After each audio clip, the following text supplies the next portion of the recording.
kenapa seorang perawi itu tercela, agar bukti atau alasan yang dikemukakan itu bisa ditimbang layak atau tidak untuk dijadikan sebagai sebab seorang perawi itu tercela atau tidak. Pada pertemuan sebelumnya kita telah hadirkan contoh-contoh kritik celaan atau jarah yang ditujukan pada perawi tertentu namun kemudian tidak bisa diterima. Kenapa kok tidak bisa diterima? Karena tidak layak untuk dijadikan sebagai alasan untuk mencela seorang perawi. Pada contoh kasus Ikrimah Maula Ibni Abbas, ini yang sudah kita sampaikan kemarin, ada kritik celaan yang ditujukan kepada beliau bahwasanya Ikrimah ini seorang yang pendusta. Ternyata setelah kita telusuri apa yang menjadi sebab kok kritikan tersebut itu dilayangkan kepada beliau, ternyata ada masalah pribadi yang terjadi antara Ikrimah dengan ulama yang lebih senior dari beliau di Madinah pada saat itu. Nah, selanjutnya yang akan kita bahas malam hari ini, insya Allah ada 2 pembahasan, tetapi yang satu tidak perlu perincian, saya pandang tidak perlu rincian yang lebih lanjut. Nah, yang kedua ini kita nanti akan jabarkan dalam kajian kita malam hari ini. Yang pertama adalah permasalahan berapa orang sih yang dianggap bisa diterima dalam menetapkan seorang perawi itu adil atau tidak gitu. Nah, Al-Hafidz Ibnu Salah rahimahullah mengatakan ar-rabi'ah, pembahasan yang keempat, ikhtalafu, para ulama hadis berbeda pendapat, fi annahu, dalam perkara apa?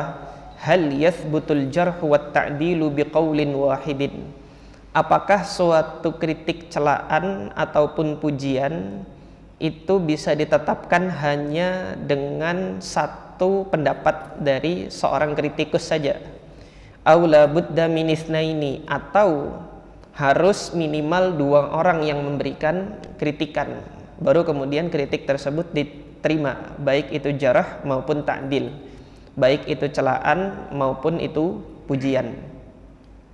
Faminhum man qala, sebagian ulama hadis ada yang berpendapat la yathbutu dzalika illa bitsnaini, ada yang berpendapat bahwasanya suatu celaan ataupun pujian belum bisa kita tetapkan untuk seorang perawi kecuali ada 2 kritikus yang memberikan penilaian, kama fil jarhi wa ta'dil fi syahadat, sebagaimana dalam permasalahan syahadah atau kesaksian.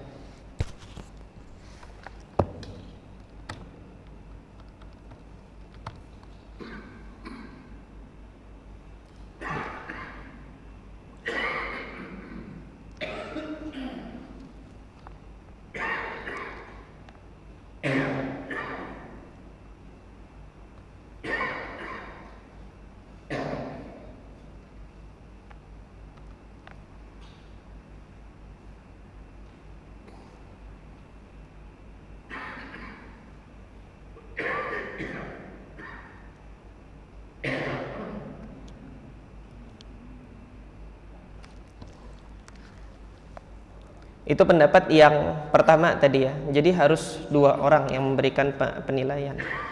Alasannya atau hujahnya sama dalam kesaksian, dalam kehakiman, minimal saksi itu kan harus 2 gitu. Nah, jadi dalam jarah wa ta'dil juga begitu gitu loh, menurut pendapat yang pertama ini.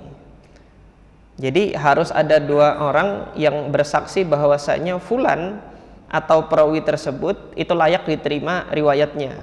Atau kalau ada yang menilai dia dhaif, minimal harus ada 2 imam jarah wa ta'dil yang memberikan penilaian bahwasanya dia dhaif.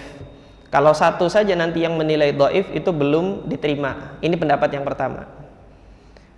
Wa minhum man qala, adapun pendapat kedua, wa huwa as-sahih alladhi ikhtarahu al-Hafidz Abu Bakar Al-Khatib. Dan yang kedua, dan ini yang sahih, yang dibenarkan, dipilih untuk dijadikan sebagai pedoman di dalam kaidah jarh wa ta'dil adalah apa? Annahu yathbutu biwahidin, yaitu cukup satu saja. Jadi tidak memerlukan dua orang penilai. Jadi cukup ketika ada seorang kritikus jarh wa ta'dil yang sudah bersaksi bahwasanya fulan itu dhaif misalnya, dan bisa menghadirkan bukti kedhaifannya itu di riwayat yang mana, meskipun itu satu orang, sudah diterima dan perawi tersebut sudah bisa ditetapkan sebagai perawi yang dhaif jika ada buktinya. Nah, tetapi nanti pembahasan kita nanti akan lebih lanjut lagi, kita bahas pada perbedaan penilaian jarh wa ta'dil. Kalau nanti seorang perawi ternyata ada yang menilai dia dhaif dan ada yang menilai dia thiqah atau layak diterima riwayatnya. Kalau itu terjadi nanti bagaimana, apa yang akan kita lakukan. Nah, ini pembahasan yang kelima yang dinyatakan oleh Al-Hafidz Ibnu Shalah rahimahullah. Kata beliau apa? Al-khamisah, yang kelima, idza ijtama'a fi syakhsin jarhun wa ta'dilun. Ketika seorang perawi itu mendapatkan penilaian yang berbeda di waktu yang sama gitu. Jarhun wa ta'dilun, baik celaan maupun pujian. Jadi di satu saat ada yang memuji dan di saat yang sama juga ada yang mencela. Nah, seperti kemarin Imam Ikrimah kan pujian terhadap beliau banyak, tetapi kok dari Sa'id bin Musayyib ada celaan. Nah, kalau terjadi yang seperti ini bagaimana? Fal jarhu muqaddam.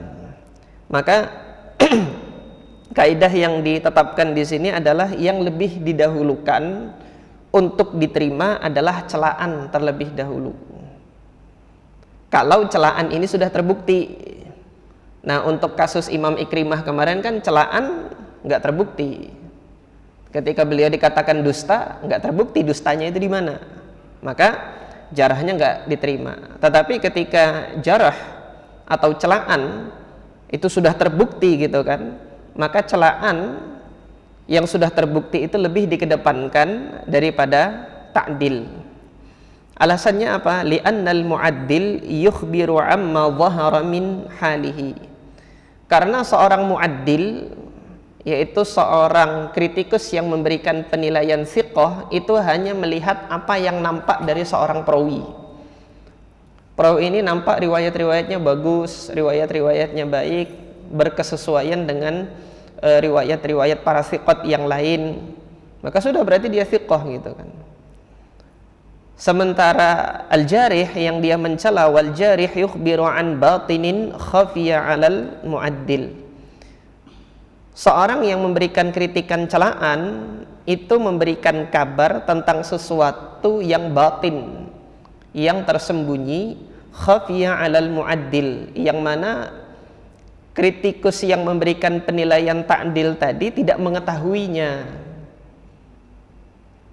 Nah, jadi kritikus yang menyatakan thiqah, ya, ada seorang perawi itu dikatakan thiqah.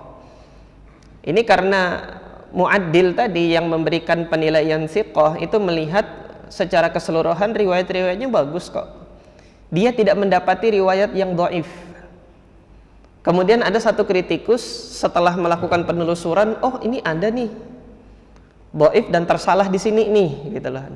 Maka dikabarkanlah sesuatu yang tidak diketahui banyak orang, bahwasanya perawi yang bersangkutan itu telah bersalah di dalam periwayatan, sehingga kemudian disampaikan, oh ini dhaif. Maka sesuatu yang didapati yang sudah terbukti ini tadi lebih dikedepankan untuk diterima. Fa in kana adadul mu'addilina aktsar faqad qila at-ta'dil aula. Ada pula yang berpendapat kalau yang memberikan pujian itu jumlahnya lebih banyak, maka yang lebih banyak itulah yang kemudian lebih dikedepankan.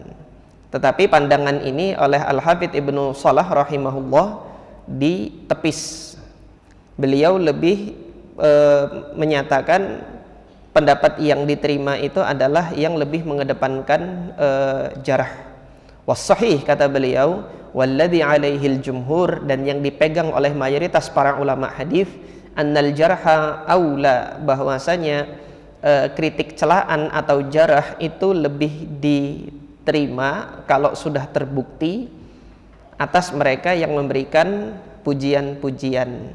Lima dzakarna, karena sebab alasan yang sudah kami kemukakan sebelumnya. Allahu ta'ala a'lam. Demikian penjelasan Al-Hafidz Ibnu Shalah.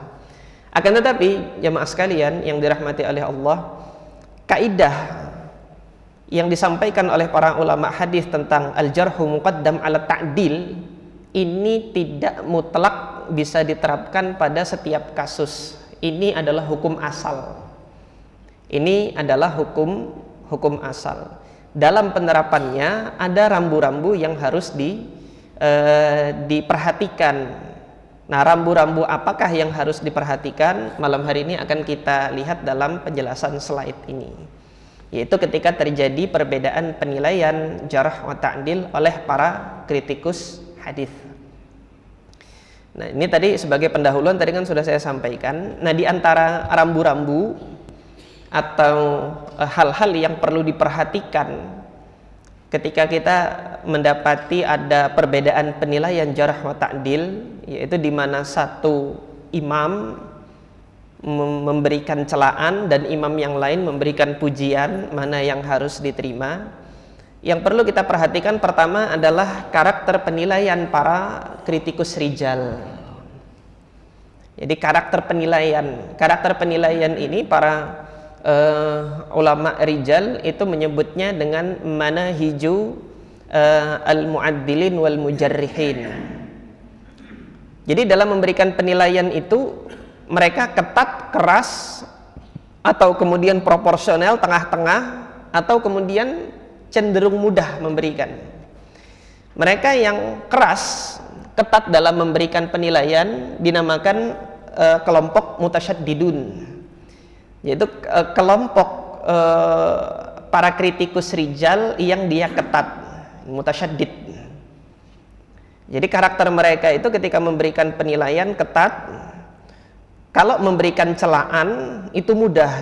1, 2, 3 kesalahan, kekeliruan itu dicela perawi tersebut dan riwayatnya nggak diambil. Adapun mu'tadilun yang tengah-tengah ini diproporsional dalam memberikan penilaian. Tidak terlalu berlebihan dalam mencela dan tidak terlalu sulit juga untuk memberikan pujian. Kalau memang terbukti secara objektif riwayat-riwayatnya itu baik, berkesesuaian dengan riwayat-riwayat para thiqat yang lainnya, ya sudah diterima gitu kan. Diberikan penilaian dia adil, perawi tersebut adil. Ada pula nanti karakter yang ketiga yang cenderung mudah memberikan pujian. Ini kebalikan dari yang pertama tadi. Yang pertama mudah memberikan celaan gitu kan. Dikit salah kena jarahnya gitu kan, dhaif gitu kan. Padahal hadis yang salah itu 1, 2, 3 gitu. Boleh jadi seperti itu. Nah, ini ada yang ketat demikian. Nah, kebalikannya mutasahilun itu mudah memberikan penilaian pujian. Yang seringkali memuji seorang perawi yang sudah terbukti dia dicela atau dijarah oleh mayoritas kritikus rijal, itu sudah banyak mencela dalam hal ini bukan mencela menghina loh ya. Kalau saya katakan mencela ini dalam terminologi ahli hadis yaitu penilaian celaan gitu, yang dinamakan jarah, bukan mencela menghina, bukan. Jadi ketika saya katakan ini mencela, ini adalah penilaian jarah atau menjarah namanya. Jadi kritikus yang mutasahilun ini seringkali dia memberikan pujian kepada perawi yang nyata-nyata telah dibuktikan kedhaifannya, tetapi dia sendiri kok mensikohkan gitu. Ini biasanya mutasahilun seperti itu gitu. Nanti akan kita lihat siapa-siapa saja. Nah, di antara para kritikus mutasyaddidun ini yang banyak memberikan penilaian dengan karakter yang ketat, itu adalah Al-Imam Syu'bah ibn Hajjat Abu Bustam Al-Ataki maulahum Al-Basri. Kemudian Al-Imam Yahya ibn Sa'id Al-Qattan, Al-Imam Yahya ibn Ma'in, kemudian Al-Imam Abu Hatim Muhammad ibn Idris Ar-Razi, dan Al-Imam An-Nasai Abu Abdurrahman Ahmad ibn Syu'aib. Nah, ini kritikus-kritikus ini cenderung ketat dalam penilaian, dan kemudian ketika terjadi kesalahan yang mungkin dalam skala kecil, itu mereka sudah mengeluarkan penilaian jarah. Nah, yang mengelompokkan ini siapa sih sebenarnya yang mengelompokkan ini? Ini pengelompokan hasil risetnya Al-Imam Adz-Dzahabi rahimahullah. Ini bisa nanti antum bisa rujuk kepada karyanya Imam Adz-Dzahabi rahimahullah, di antaranya adalah dzikru man yu'tamadu qawluhu fil jarhi wat ta'dil. Jadi daftar nama para imam kritikus rijal yang mu'tamad, yang terstandar, bisa diterima penilaiannya itu dalam jarh wa ta'dil. Itu beliau kelompokkan di situ. Nah, ini ringkasannya yang saya sadur ke dalam slide ini. Adapun para kritikus mu'tadilun ini cenderung jumlahnya lebih banyak. Di antaranya Al-Imam Sufyan Ats-Tsauri, kemudian Al-Imam Abdurrahman ibn Mahdi, Al-Imam Muhammad ibn Sa'ad ibn Mani' Abu Abdullah Al-Basri. Ini sahibut tabaqat yang punya kitab At-Tabaqat Al-Kubra, itu Al-Imam Muhammad ibn Sa'ad. Kemudian Al-Imam Ibnul Madini, ini gurunya Imam Bukhari. Al-Imam Ahmad ibn Hanbal, dia cenderung proporsional memberikan penilaian. Al-Imam Al-Bukhari juga. Al-Imam Abu Zur'ah, ini sahabatnya Imam Abu Hatim tadi. Kemudian Al-Imam Abu Dawud Sulaiman ibn Ash'ath As-Sijistani. Kemudian Al-Imam Ibnu Adi dan Al-Imam Ad-Daruqutni rahimahullah. Ini cenderung mu'tadil atau tengah-tengah, proporsional dalam memberikan penilaian. Adapun yang mutasahilun, yang dianggap longgar dalam memberikan pujian-pujian, itu diantaranya adalah Al-Imam Abul Hasan Ahmad ibn Abdullah Al-Ijli, atau sering dikenal nanti Al-Ijli. Jadi Imam Al-Ijli ini rahimahullah seringkali menyatakan fulan thiqah, padahal ulama yang lain mendhaifkan. Itu kalau nanti antum melakukan kajian riset terhadap rijalul hadis ini, antum akan temukan itu fenomena itu, bahwasanya Al-Imam Al-Ijli ini sering mensiqahkan perawi-perawi yang sudah dinilai lemah. Ini saya sampaikan sebagai muqaddimah buat antum. Jadi nanti antum yang mau mendalami lagi ilmu ini silahkan gitu kan, bisa berdiskusi dengan saya nanti di luar kajian ini. Kemudian Al-Imam At-Tirmidzi rahimahullah. Nah, ini dalam memberikan penilaian terhadap rijal, Al-Imam At-Tirmidzi ini lebih sering memberikan pujian thiqah, padahal perawi tersebut sudah dinilai dhaif. Kemudian Al-Imam Ibnu Hibban, nah di antara yang menyebabkan beliau itu dimasukkan dalam kategori mutasahilun, Al-Imam Ibnu Hibban itu memasukkan perawi-perawi yang majhul itu ke dalam kitab beliau As-Thiqat. Karena Imam Ibnu Hibban dia punya punya pandangan seorang muslim itu dengan keislamannya aja cukup untuk membuktikan dia itu terpuji gitu loh.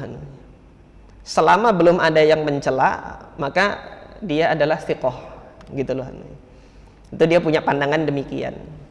Kemudian Al-Imam Ad-Daruqutni, nah tadi kan Imam Daruqutni disebutkan mu'tadil ya, tetapi kok dimasukkan lagi ke dalam kritikus yang mutasahil ini terkadang fi ba'dil ahyan, terkadang beliau longgar dalam memberikan penilaian.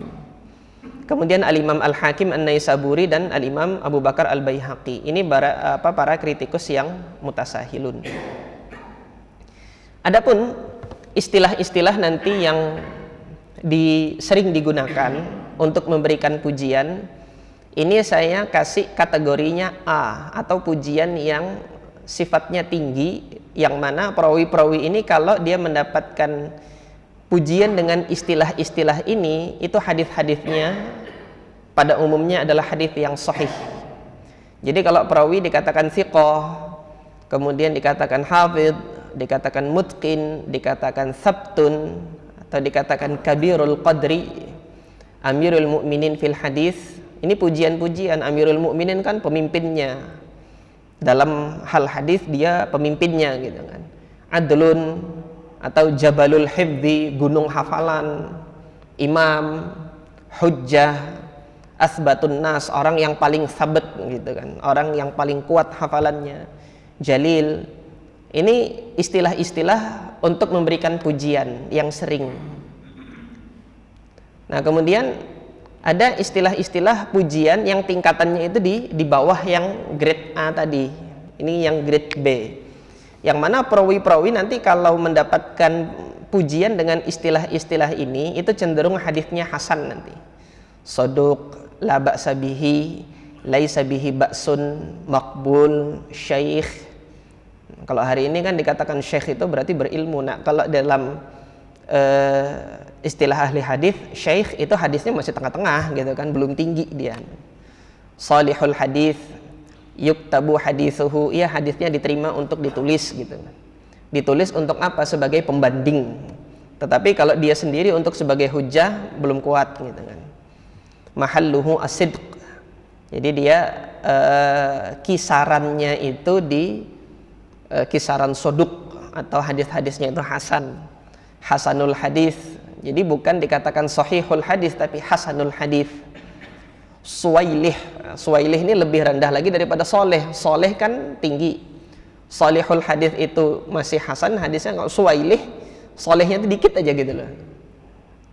Ini namanya sighatut tasghir kalau dalam bahasa Arab ini. Atau jayyidul hadis. Nah, ini istilah-istilah. Kalau perawi ini mendapatkan penilaian dengan istilah ini, itu hadisnya cenderung hasan. Ada pula nanti tingkatan pujian, tetapi disertakan bersamaan dengan pujian tersebut ada celaan. Maka ini saya kategorikan tingkatannya itu tingkatan C. Kalau di dalam dunia akademik hari ini, nilainya itu C. Dia lulus, tetapi nilainya tidak memuaskan gitu loh. Karena kesalahan yang dilakukan pada saat menjawab ujian itu cenderung lebih banyak daripada cenderung banyak, tetapi kesalahannya itu masih dalam ambang batas toleransi gitu. Nah, jadi perawi-perawi yang mendapatkan istilah ini secara umum hadisnya hasan, tetapi sudah perlu diwaspadai. Perlu dilakukan tinjauan lebih lanjut lagi terhadap hadis-hadisnya, tidak serta-merta diterima. Misal perawi soduk sayyi'ul hifdzi. Soduk sayyi'ul hifdzi, rata-rata hadisnya itu bisa diterima, tetapi karena dia punya kelemahan dalam hafalan harus dihati-hati juga gitu loh. Jadi kita perlu mencari faktor lain untuk menetapkan hadisnya bisa diterima atau tidak. Sodukun yahim, saduqun lahu auham, saduqun tukullima fihi, saduqun fihi lin, saduqun fihi dha'fun, atau layyinul hadis.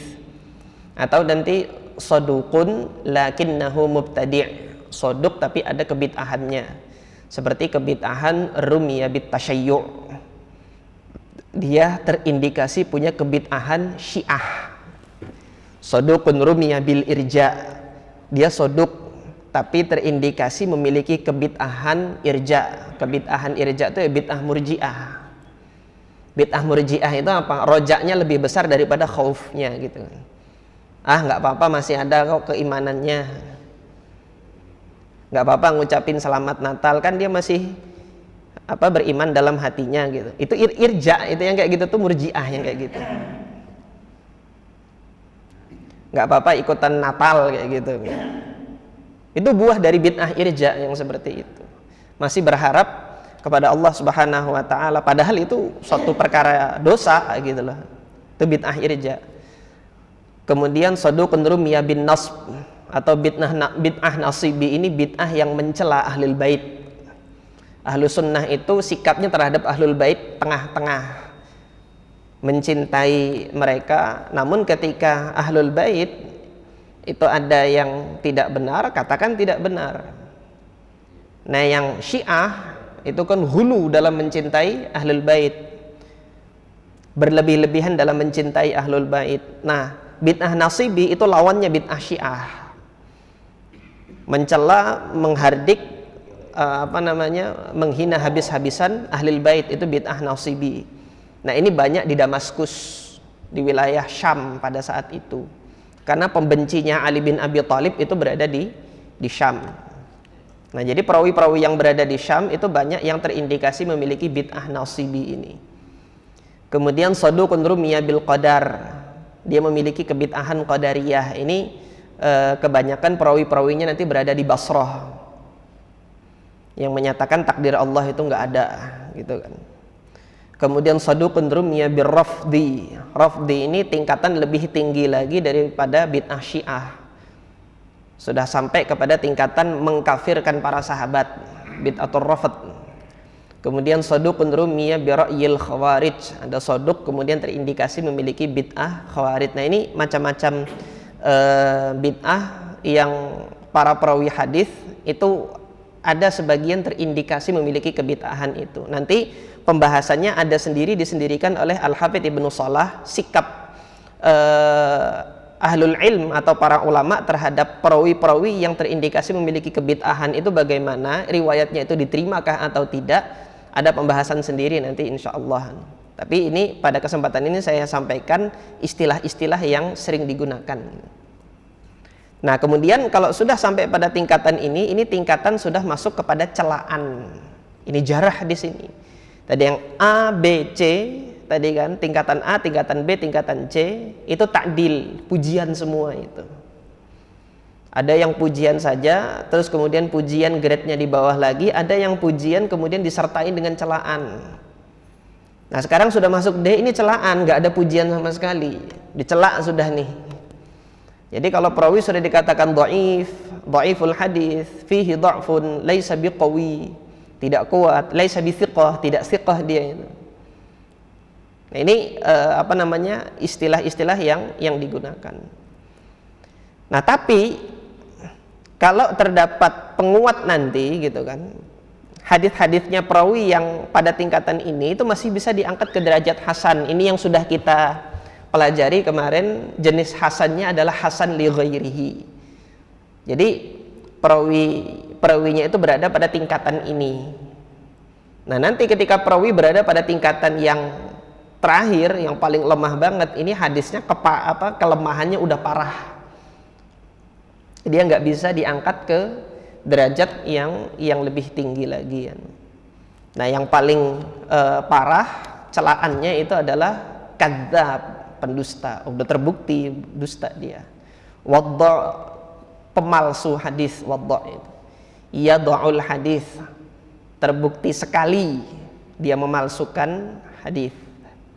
Nah, ini setelah kita mengenal istilah-istilah yang demikian, sekarang kita mau lihat kasusnya, contoh perawi yang oleh sebagian kritikus itu diberikan celaan, kemudian di saat yang sama ada kritikus yang memberikan pujian.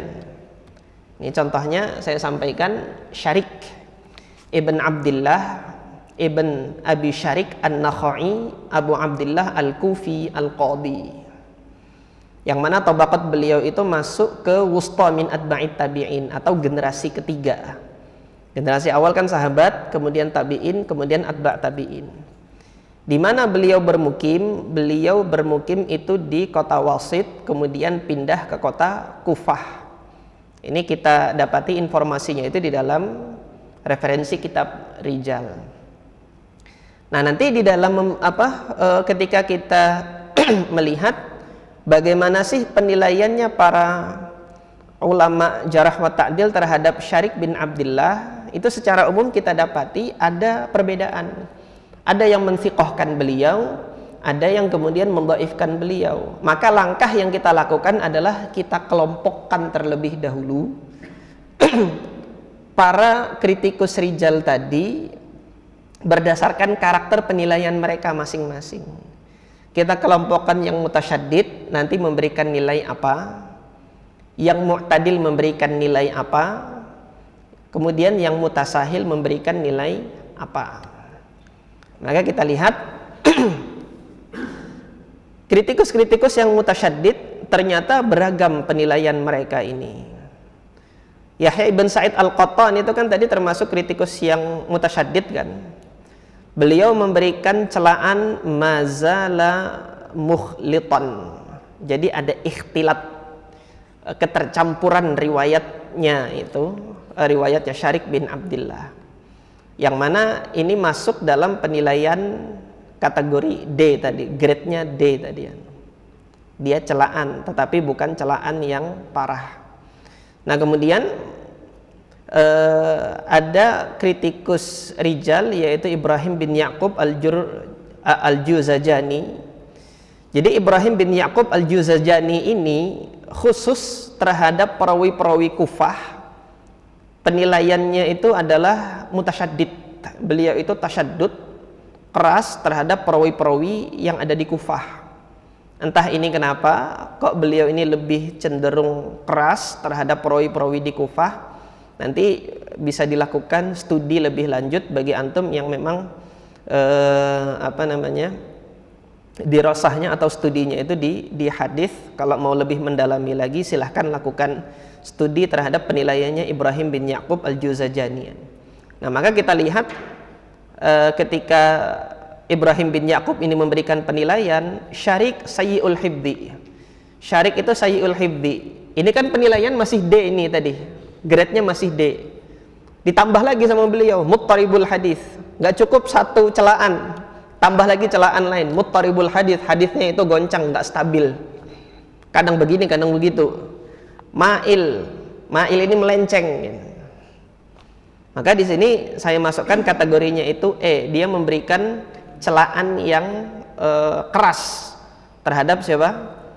Terhadap Syarik bin Abdullah.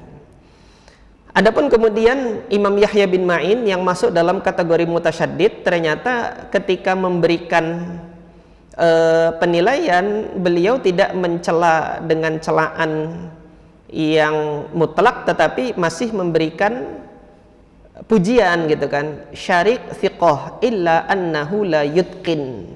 Syarik itu sebenarnya thiqah, tapi dia kurang mutkin gitu, tidak mutkin, nggak bisa jaga hafalannya itu secara konsisten. Itu penilaiannya Imam Yahya bin Ma'in. Wa yaghlid wa yadhhabu bi nafsihi ala Sufyan wa Syu'bah. Dan terkadang melakukan ghalat, kekeliruan di dalam periwayatan. Al-Imam Abu Hatim Ar-Razi mengatakan Syarik soduq. Nah, kasih pujian dia. Wa huwa ahabbu ilayya min Abil Ahwas. Saya lebih menyenangi Syarik daripada Abul Ahwas. Waqad kana lahu aghalid, hanya saja dia punya beberapa aghalid, beberapa kekeliruan dalam periwayatan. Imam Nasai memberikan pujian laisa bihi ba'sun. Nah, ini kalau yang laisa bihi ba'sun dia sebenarnya masuk kategori B ini. Salah saya. Masukkan kategori C ini. Sebentar saya perbaikian. Harusnya dia B, kategorinya B. Wah, loadingnya agak lambat ini.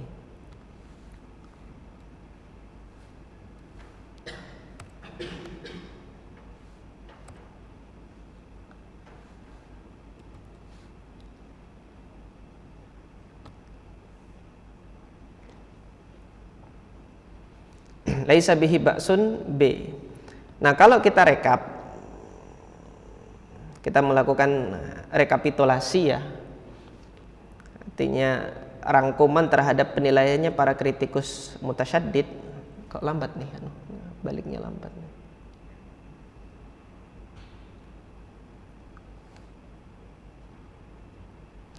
Nah ini,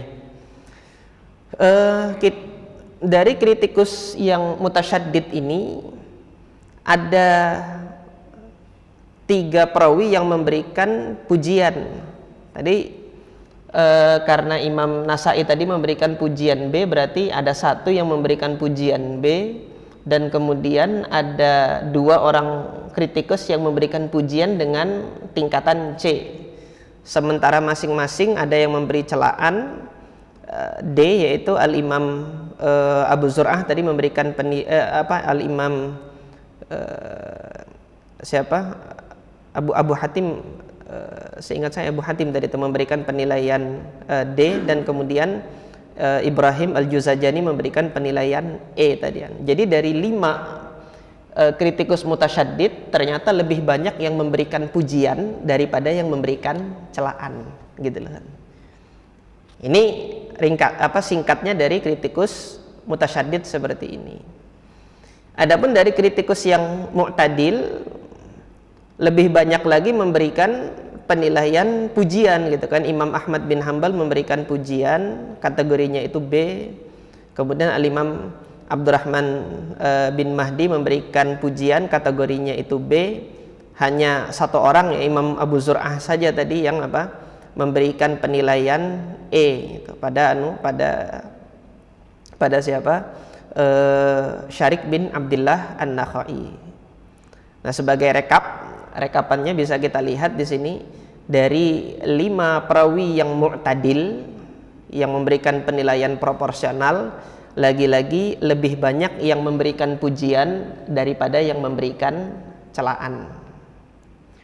Nah, terakhir kritikus mutasahil, ya tentunya kita dapati Imam Al-Ijli tadi kan. Al-Imam Al-Ijli karena dia mutasahil, ya tentunya Imam Al-Ijli memberi pujian gitu. Kana thiqah, Kufiyun thiqah, seorang perawi Kufah, dia thiqah.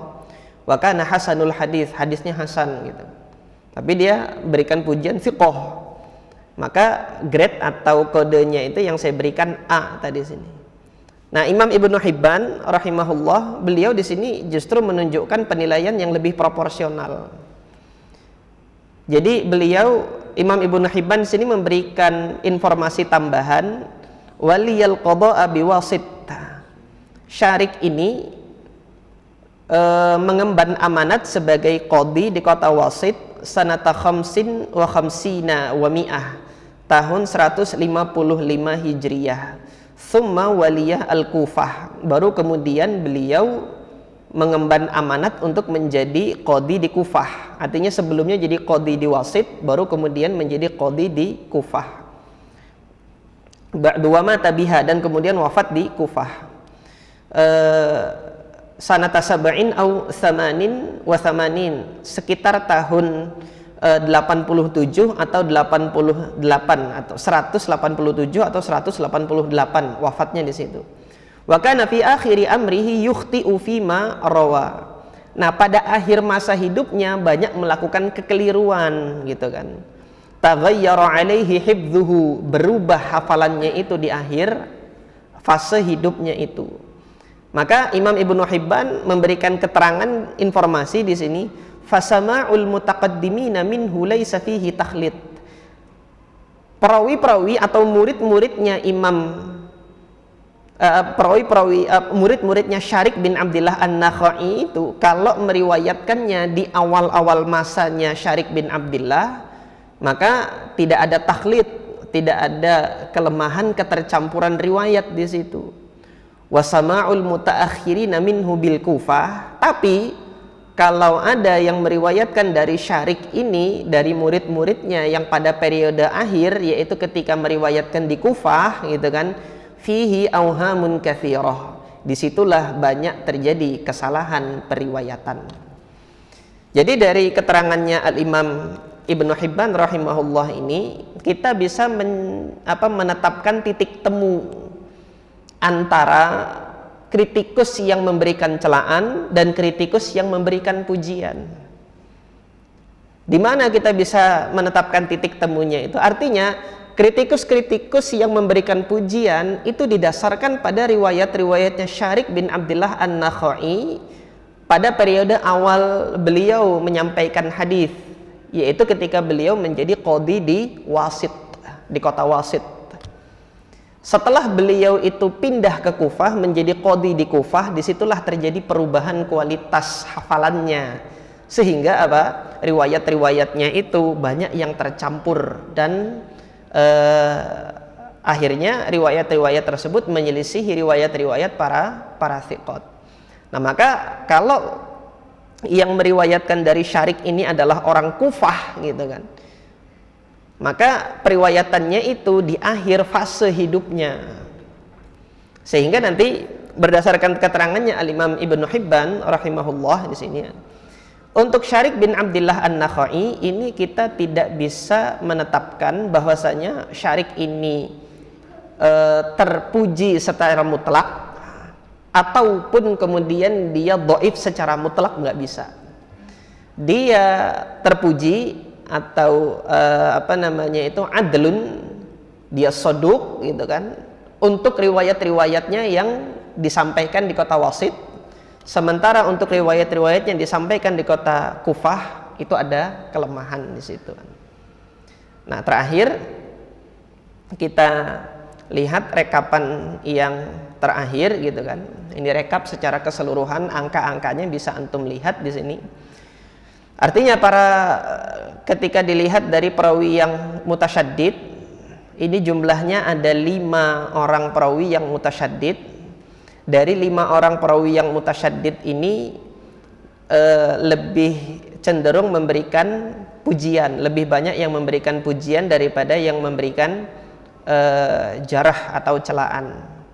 Kemudian perawi yang kategorinya mu'tadil, jumlahnya ada 5 orang, juga lebih banyak memberikan pujian, hanya 1 yang kemudian memberikan celaan secara mutlak.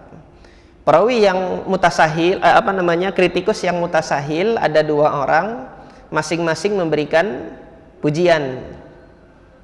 Kemudian nanti kritikus-kritikus yang belum ditetapkan karakternya, belum diketahui karakter penilaiannya, juga lebih banyak memberikan pujian gitu kan. Jumlahnya ada 4. Nah, sekarang ketika kita lihat totalnya gitu kan, ketika kita total antara yang memberikan pujian dan memberikan celaan, ternyata kalau antum lihat sini polanya ya, dia lari ke tengah gitu loh. Jadi lebih banyak yang memberikan pujian dengan kategori C. Ketika antum lihat di situ, dia lebih banyak yang memberikan kategori C. Oleh karena itu, sebagai kesimpulan akhir, kita lihat Al-Hafidz Ibnu Hajar memberikan pujiannya dia juga di kategori yang C itu tadi. Kita lihat Al-Hafidz Ibnu Hajar mengatakan apa? Al-Hafidz Ibnu Hajar mengatakan saduqun yukhti. Saduqun yukhti itu kan tadi grade-nya C itu. Yukhti'u katsiran taghayyara hifdzuhu munzu waliya al-qada' bil Kufah. Berubah hafalannya itu semenjak dia menjadi qadi di Kufah.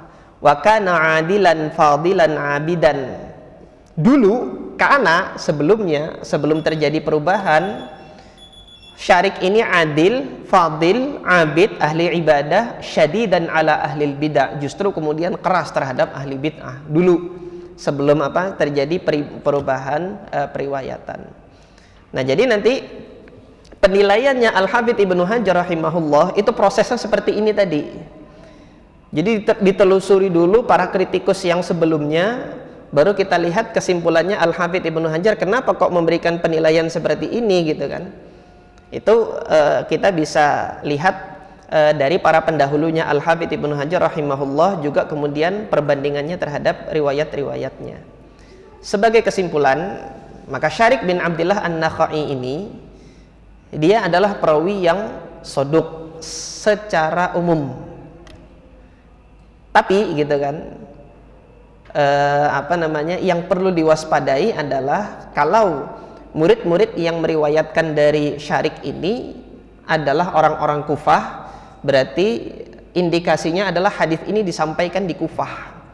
Pada saat hadis ini disampaikan di Kufah, itu adalah fase di mana terjadi perubahan hafalannya Syarik bin Abdillah An-Nakhai ini. Maka harus lebih diwaspadai lagi untuk hadis-hadisnya yang disampaikan di Kufah. Adapun ketika hadis-hadisnya itu disampaikan di Wasit, jadi untuk membuktikan gimana ini hadis disampaikan di Wasit atau di Kufah, lihat muridnya itu dia orang Wasit atau orang Kufah gitu loh. Dia orang Wasit atau orang Kufah. Kalau sudah terbukti bahwasanya yang meriwayatkan dari Syarik bin Abdullah ini adalah perawi yang diwasit, itu hadisnya bisa diterima dan masuk ke dalam kategori hasan. Allah taala a'lam. Ini sebagai contoh kalau kita melakukan studi terhadap apa? Terhadap seorang perawi yang terjadi perbedaan penilaian oleh para ulama jarh wa ta'dil. Jadi nggak bisa nanti serta-merta hanya melihat 1, 2, 3 yang mencela, ini perawi dhaif ini. Atau melihat 1, 2, 3 orang memberikan penilaian thiqah, ini perawi thiqah gitu. Ini prosesnya seperti ini. Kalau antum hendak mengetahui para ulama hadis itu melakukan satu penilaian terhadap seorang perawi, dan ini dari sisi apa? Dari sisi kita mengkompromikan penilaian-penilaian para kritikus sebelumnya. Kita belum melakukan pembuktian terhadap riwayatnya kan. Panjang lagi ceritanya kalau nanti mau membuktikan mana sih riwayatnya Syarik yang dhaif itu, panjang lagi nanti prosesnya. Mana sih riwayat-riwayatnya Syarik yang bisa diterima, itu panjang lagi nanti prosesnya. Oleh karena itu para ulama itu menghabiskan waktunya untuk ini gitu lah. Jadi beliau itu waktunya ekstra untuk ini ya, nggak ada waktu buat main HP gitu kan. Ya, memang nggak ada HP di masa beliau, dan barokahnya ilmunya para ulama itu di sini. Jadi sampai di sini ikhlas sekalian, sudah isya ya. Sebentar lagi isya.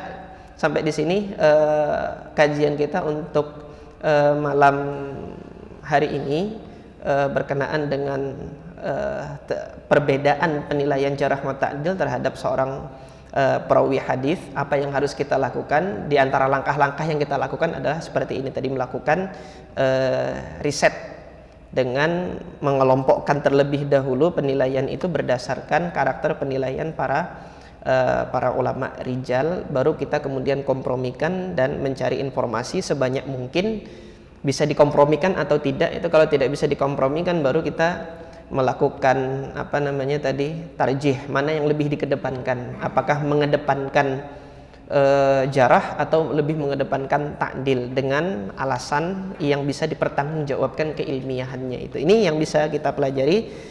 Aqulu qouli hadza wa astaghfirullah li wa lakum. Subhanakallahumma rabbana wa bihamdika asyhadu an la ilaha illa anta astaghfiruka wa atubu ilaik. Assalamualaikum warahmatullahi wabarakatuh.